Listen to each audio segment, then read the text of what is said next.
sont écrits, d'autres non. Par exemple, Windows, vous ne savez pas comment c'est écrit, mais VLC, vous savez comment c'est écrit.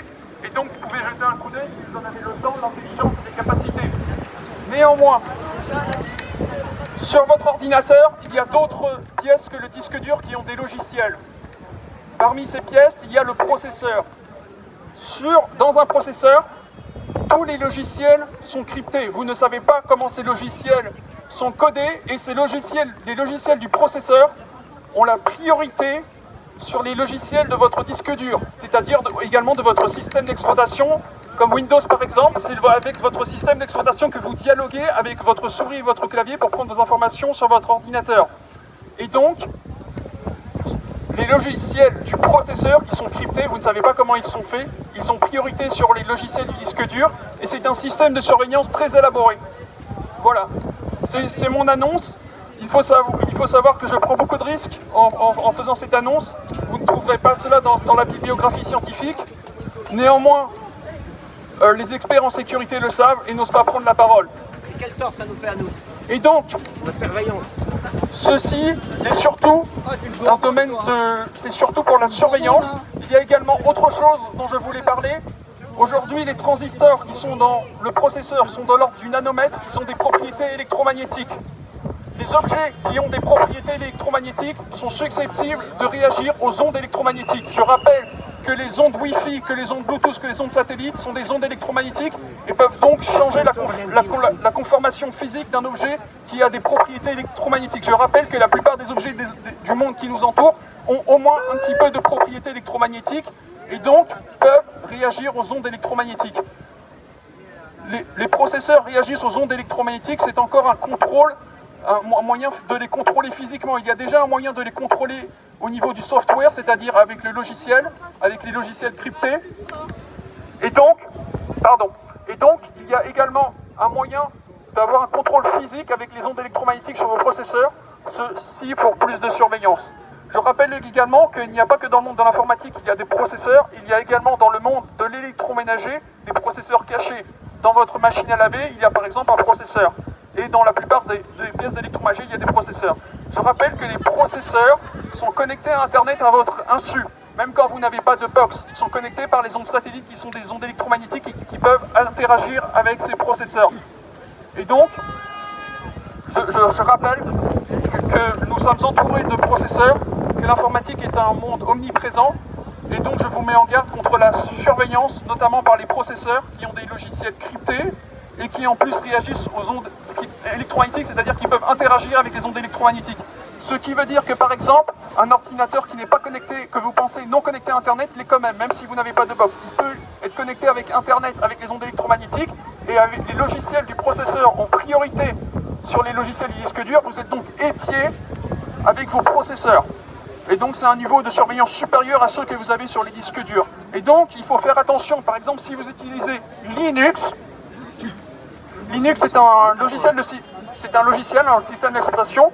Vous savez comment il est codé. Donc sur Linux, vous pouvez savoir comment ça fonctionne, si vous en avez le temps, l'intelligence et les capacités.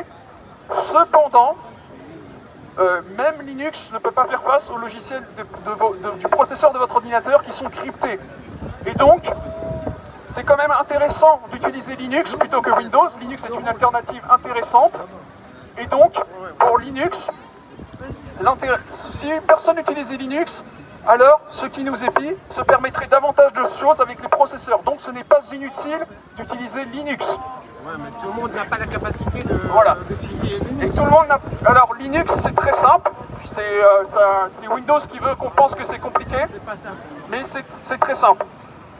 Et même si vous n'utilisez pas Linux, dites-vous que c'est utile, vous l'utiliserez peut-être un jour. Et que cela décourage ceux qui utilisent les processeurs pour vous épier. J'ai également une autre annonce à faire, maintenant si j'en ai toujours le temps, c'est sur le bricolage. Donc normalement dans le domaine de l'informatique, dans le domaine de l'électroménager et même dans le domaine de la mécanique, c'est un grand secret, mais normalement il ne doit pas y avoir de panne. Et donc quand vous êtes satisfait d'avoir réparé juste une pièce et non pas d'avoir changé l'appareil complet, vous devez quand même savoir que normalement vous n'auriez pas dû changer cette pièce. Comment est-ce qu'une pièce tombe en panne et qui donc fait tomber en panne l'appareil? La plupart des objets dans le monde qui nous entourent ont des propriétés électromagnétiques, au moins un petit peu. Et donc, comme je l'ai dit, sont capables de réagir avec les ondes électromagnétiques, ce qui peut changer leur configuration physique. Et donc, c'est comme ça qu'une pièce peut tomber en panne, tout simplement en changeant sa configuration physique. Et là, vous êtes sûr que ça ne marche plus et vous êtes sûr que vous devez la remplacer, voire tout l'appareil. Et donc, c'est compliqué. Voilà, c'est l'annonce que j'avais à faire pour Linux, pour l'informatique et pour le bricolage. Et donc, il y a une dernière chose que je veux dire, vous devez vous poser des questions. Normalement, c'est sur... alors voilà, si les ondes électromagnétiques peuvent changer un objet physiquement, et que tous les objets ont au moins un petit peu des ondes électromagnétiques, alors vous pouvez vous dire pourquoi tout ne changerait pas en tout, par exemple.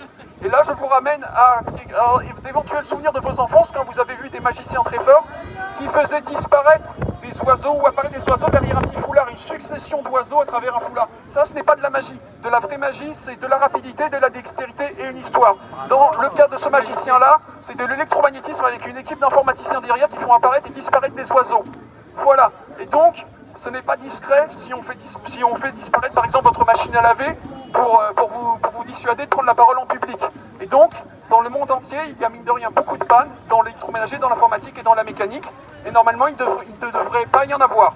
Et également, normalement, le système d'exploitation ne devrait pas tomber en panne. Un système d'exploitation, c'est par exemple Windows. Il y a des dizaines de milliers de codes. Et donc, je finis là-dessus. On pense qu'un système d'exploitation ne marche normalement bug parce qu'il est très compliqué et en fait il ne doit pas bugger. Par exemple, si vous construisez une maison et qu'ensuite vous décidez de construire un château fort, vous êtes plusieurs à construire un château fort, c'est comme si vous disiez ah là là, le château fort est très grand donc forcément il y a des fenêtres qui vont tomber. Non, le château fort vous pouvez très bien le construire. Pour un système d'exploitation qui est un grand programme, c'est pareil.